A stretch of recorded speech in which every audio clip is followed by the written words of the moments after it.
प्रिय दोस्तों नमस्कार। आज की संध्या काल की पावन वेला में आइए आप और हम मिलकर जीवन दर्शन यात्रा में किसी नए विषय को लेकर बातचीत करते हैं। मित्रों, जीवन में सबसे महत्वपूर्ण और मूल्यवान समय, उम्र, जन्म, जीवन, जिसकी कभी भी कहीं भी किसी भी कीमत पर कोई भी तुलना नहीं की जा सकती। यानी कि जीवन एक ऐसी यात्रा है जो सीमित है और सीमित जीवन में अनंत दुनिया है, अनंत ब्रह्मांड है,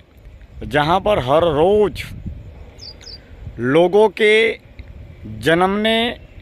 और मरने का एक मेला लगा हुआ है।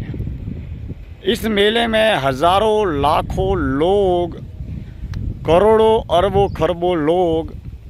पैदा होते हैं, जन्म लेते हैं। इस जीवन को जन्म लेने के बाद में अपनी अपनी बुद्धि, विनय, विवेक, समझ के हिसाब से जीते हैं और जीकर अंत में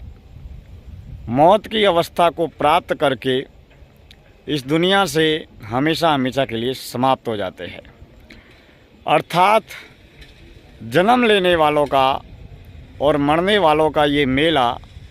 तब से लगातार जारी है और जारी रहेगा जब से इस अनंत ब्रह्मांड, इस अनंत सृष्टि का जन्म हुआ है। सृष्टि अर्थात ब्रह्मांड के जन्म होने के बाद में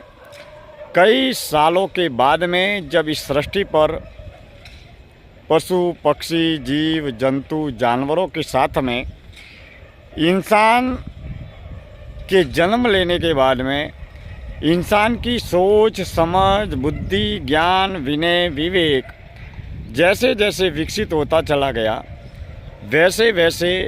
लोग अपने जीवन को बाहरी रूप से और आंतरिक रूप से अपनी समझ, बुद्धि के हिसाब से हर तल पर विकास करते गए। मानव ने स्वयं का भी विकास किया और स्वयं के विकास के साथ में धन, साधन, पदार्थ पर आधारित तमाम तरीके की सुख सुविधाओं का भी उपयोग करने के लिए, उन तमाम तरीके की विज्ञान पर आधारित सुविधाओं का इस्तेमाल करने के लिए उसका विकास भी किया, नए वैज्ञानिक प्रयोग भी किए और उपयोग भी किया। लेकिन दोस्तों, इस जीवन में इंसान के साथ में पशु, पक्षी, जीव, जंतु, जानवर, कीड़े मकोड़े, न जाने कितने असंख्य जीव इस धरती पर अपना बसेरा करते हैं। लेकिन अगर हम ये सोचें कि